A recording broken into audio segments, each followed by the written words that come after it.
Masa muda adalah masa pencarian jati diri, begitu yang sering kita dengar. Tapi pencarian ini gak selamanya indah, apalagi di dunia yang semakin tidak pasti di era global ini.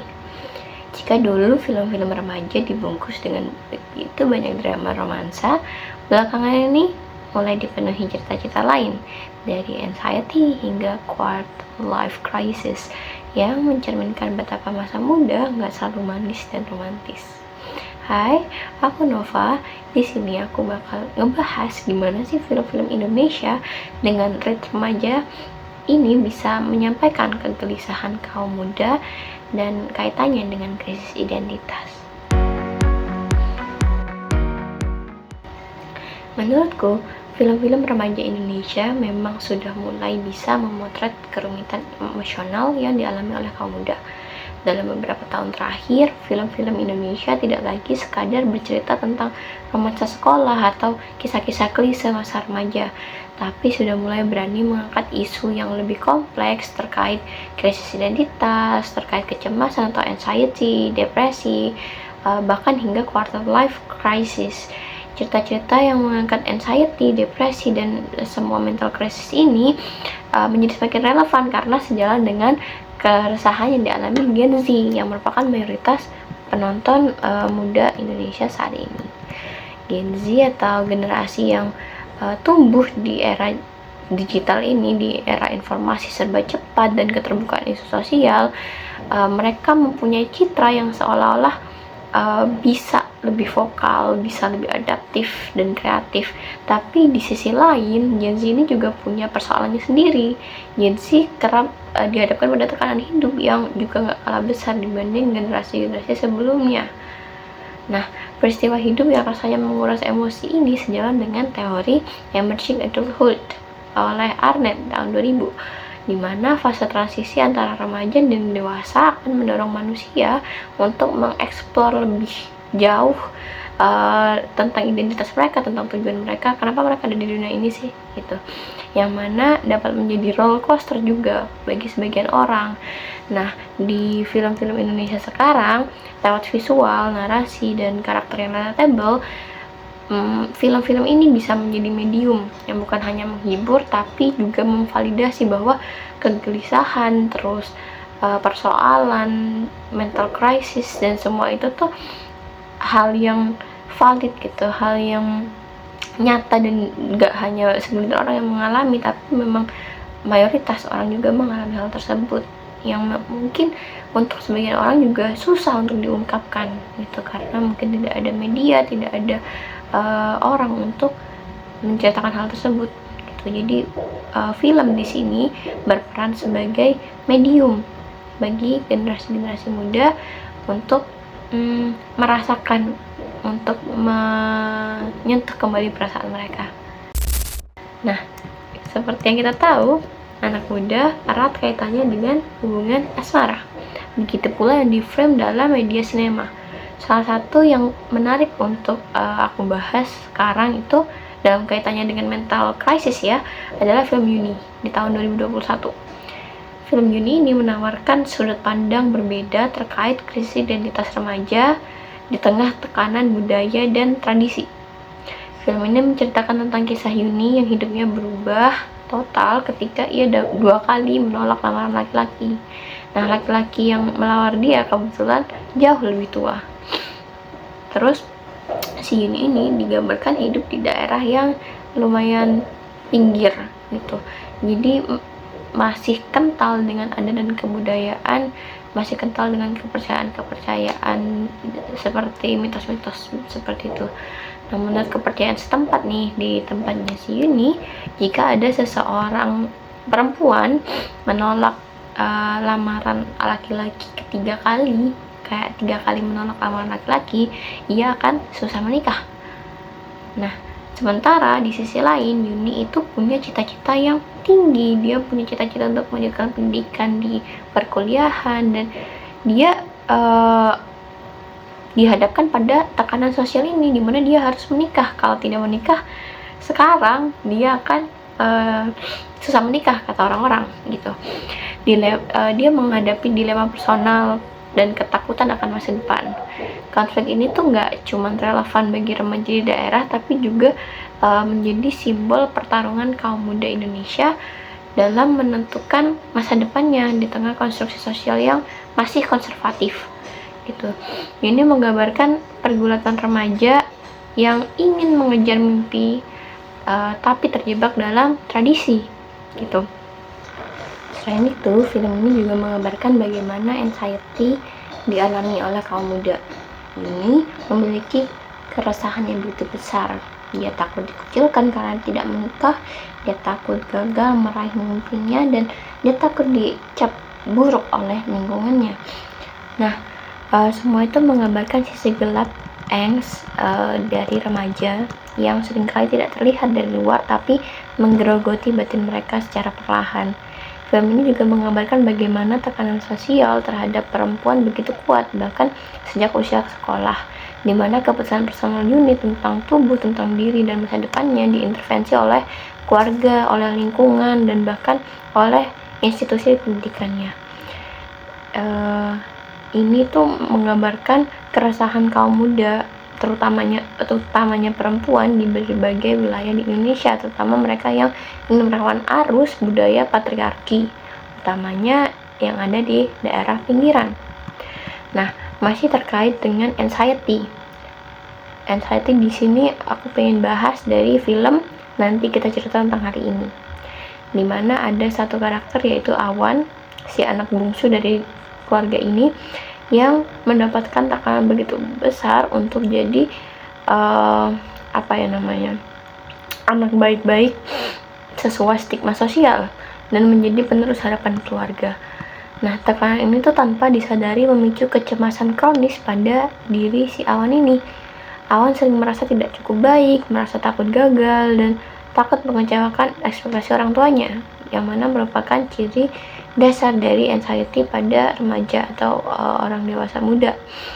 Anxiety ini terus berlanjut ketika dia akhirnya memiliki hubungan dengan manusia lain. Misalnya ketika si Awan ini dekat dengan Kale.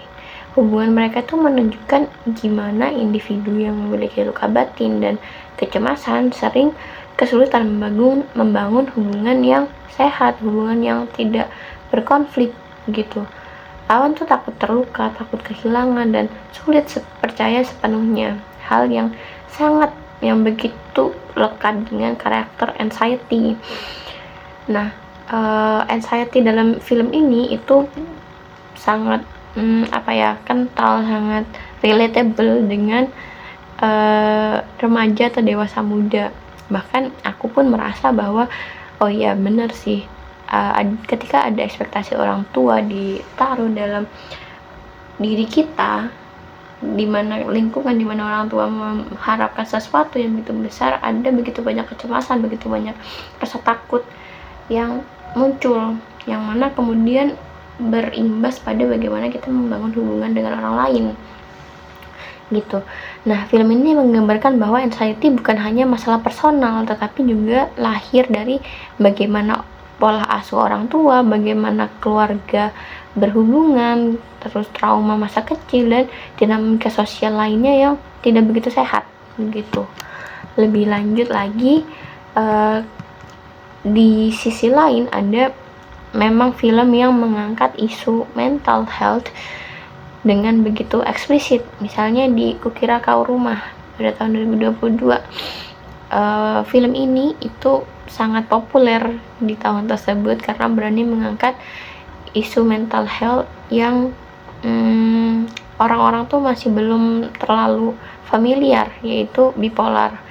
Nah, tokoh utama si Naskala ini mengidap bipolar dan si Pram mengalami trauma keluarga, dimana menunjukkan bagaimana keresahan emosional, perasaan terasing, serta kebutuhan akan penerimaan menjadi bagian dari dinamika kaum muda Indonesia, yang mana sayangnya masih sangat sering luput dari perhatian. Nah, film ini tidak hanya menggambarkan sisi gelap kesehatan mental di Indonesia, tapi juga mengajak penonton untuk lebih peka bahwa kompleksitas psikologis yang dialami oleh teman sebaya mereka itu nyata dan memang harus diterima, harus divalidasi, dan dibantu tentu saja, supaya tidak dipandang sebelah mata saja. Itu film yang paling menarik di sini yang ingin aku bahas adalah satu kakak tujuh ponakan, yang mana sangat terkenal, sangat populer beberapa waktu lalu karena menghadirkan menggambarkan tentang konflik identitas yang begitu erat dengan dewasa muda ya, remaja ke dewasa muda lah, masa-masa transisi tersebut. Film ini yang digarap oleh Yandy Lawrence memiliki tokoh utama Moko, seorang mahasiswa yang tiba-tiba harus merawat 7 keponakannya. Nah, tokoh utama ini, si Moko ini, itu adalah mahasiswa tingkat akhir yang hidupnya tiba-tiba berubah total saat kedua kakaknya meninggal dunia karena kecelakaan.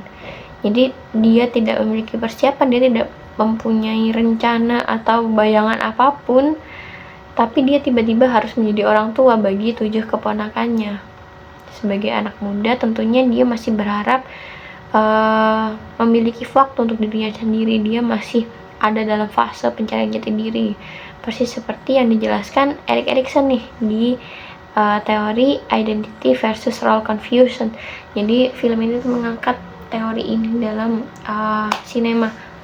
Namun keadaan si Moko yang tiba-tiba kayak gini itu memaksa dia untuk melompati proses pencarian jati dirinya. Dia tidak tahu dia mengalami krisis identitas dan harus tiba-tiba masuk menjadi peran pengasuh, peran orang tua yang mana sangat amat besar. Selain menjadi pengasuh, dia juga harus menjadi penanggung jawab dan bahkan mencari nafkah untuk ketujuh ponakannya. Dilema ini mencerminkan krisis identitas khas kaum muda yang seringkali harus memilih antara mimpi pribadinya dan ekspektasi sosial, ekspektasi keluarga yang ditanamkan pada dirinya, apalagi jika dia hidup di keluarga yang kuat akan nilai kolektif. Tuh. Selain konflik identitas, film ini juga menyuguhkan perjalanan seseorang dalam quarter life crisis yang sangat berat rasanya ya untuk seluruh umat manusia ini. Jadi di awal film Moko digambarkan bingung, dia frustasi dan bahkan denial karena tiba-tiba dia mendapatkan peran baru. Dia tiba-tiba harus menjadi orang tua, harus menjadi tulang punggung keluarga. Dia merasa dia tuh bukan siapa-siapa dan dia masih belum siap, benar-benar belum siap untuk menjadi figur orang dewasa bagi 7 anak kecil. Namun seiring perjalanan film, akhirnya si Moko ini perlahan belajar menerima tanggung jawab itu. Bukan tanpa jatuh bangun, ia mulai menemukan jati diri barunya, bukan sebagai mahasiswa yang galau, tapi sebagai sosok yang harus bisa diandalkan, menjadi figur yang penting dalam hidup keponakan-keponakannya.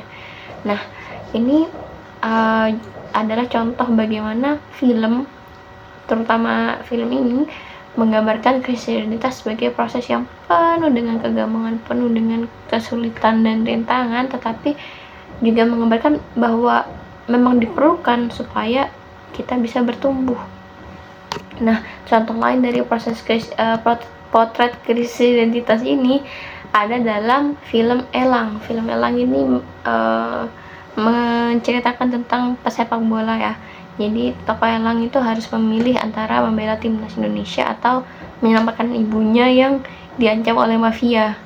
Itu mafia jadi bola gitu. Nah, pilihan sulit ini memperlihatkan bagaimana quarter life crisis bisa menyerang bahkan mereka yang terlihat sukses, karena dia si tokoh Elang ini sangat sukses ya di mata publik.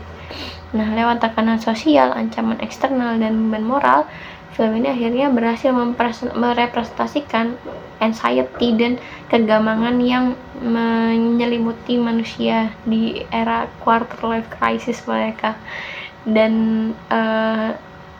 yang bagian paling serunya adalah bahwa semua itu terjadi seringkali tidak terlihat di permukaan begitu.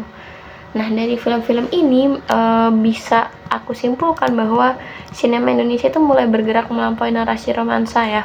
Jadi tidak hanya tentang romantis, tidak hanya tentang pacaran dan sebagainya, tapi juga sudah mengangkat isu-isu sosial yang lekat dengan kehidupan anak muda, dengan Gen Z utamanya.